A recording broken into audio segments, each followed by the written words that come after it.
लग रही है, क्या करूं? वैसे भी कोई काम नहीं है, शायद जंगल जाकर देखती हूँ, वहाँ कुछ फल मिल जाए खाने को। ये सोचकर टुनटुनी जंगल की तरफ चली जाती है। टुनटुनी बहुत ही गरीब चिड़िया थी। उसके माता पिता की मौत सड़क दुर्घटना में हो गई थी। टुनटुनी के माता पिता सेठ कालू कौवे के घर पे मजदूरी का काम किया करते थे, इसलिए कालू कौवे ने पूरे गांव के सामने अच्छा बनने के लिए टुनटुनी को अपने घर में रख लिया।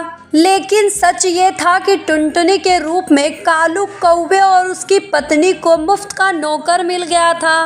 कालू कौवे की पत्नी सुंदरी कौवी टुनटुनी से दिन भर घर का काम करवाती और 2 वक्त खाने के नाम पर उसे घर का बचा खुचा खाना दे दिया करती थी।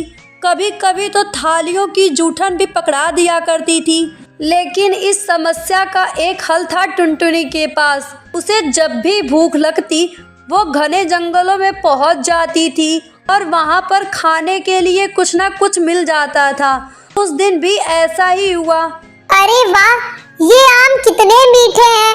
ऐसा करती हूँ, 1-2 आम तोड़ लेती हूँ और शाम को इसे खा लूंगी।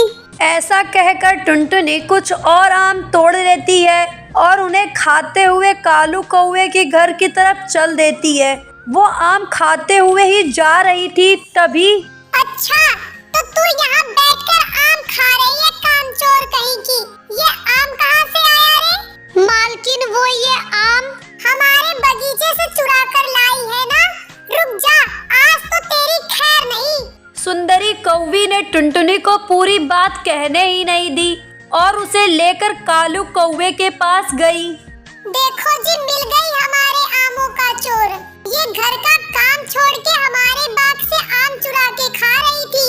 नहीं मालिक, मैं ये आम नहीं चुराई हूँ, मैं तो जंगल से लाई हूँ। चुप हो जा नमक हराम कहीं की। तेरा कोई नहीं है ये सोचकर तुझ पर तरस खाया था हमने, लेकिन सच है तुम जैसे फटीचर लोग कभी किसी के नहीं हो सकते। चल जल्दी से हमारे घर से निकल जा, मैं तुझे एक पल भी बर्दाश्त नहीं कर सकता। उसके बाद टुनटुनी चिड़िया घोंसले से बाहर चली जाती है। अरे ये क्या कर दिया आपने? उसे घर से क्यों निकाल दिया? मैं तो आपके पास उसे 2-4 थप्पड़ लगवाने आई थी और आपने उसे घर से निकाल दिया। अब घर का काम कौन करेगा? इतना सारा काम पड़ा है। अरे कमाल कर रही हो सुंदरी, मुझे पहले बताना चाहिए ना कि क्या करना है क्या नहीं।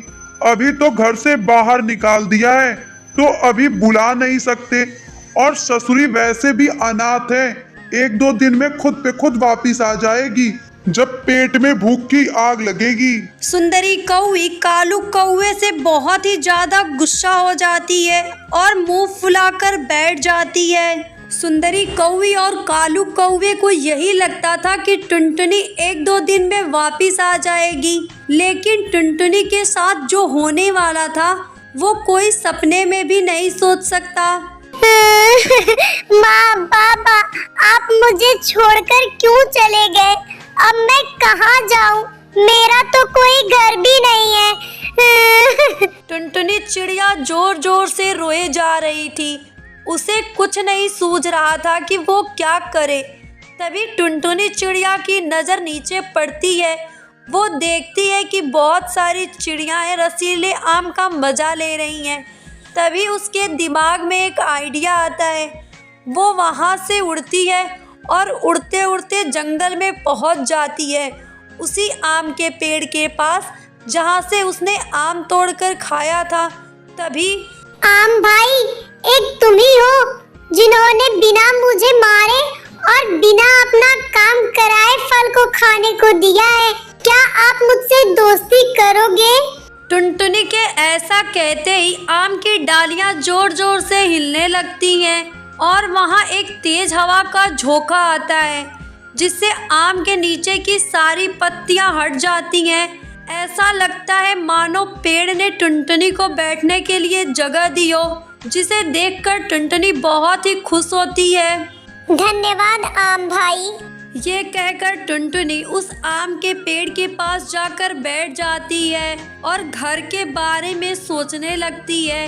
तभी वो पेड़ जोर जोर से हिलने लगता है, मानो जैसे कोई भूकंप आया हो, और उसकी पत्तियां एक साथ होकर जुड़ जाती हैं। कुछ ही देर बाद वो पत्तियां जुड़कर एक सुंदर सा पक्का घर बना देती हैं, जिसे देखकर टुनटुनी चिड़िया बहुत ही खुश होती है और अपने आगे की जिंदगी खुशी खुशी बिताने लगती है।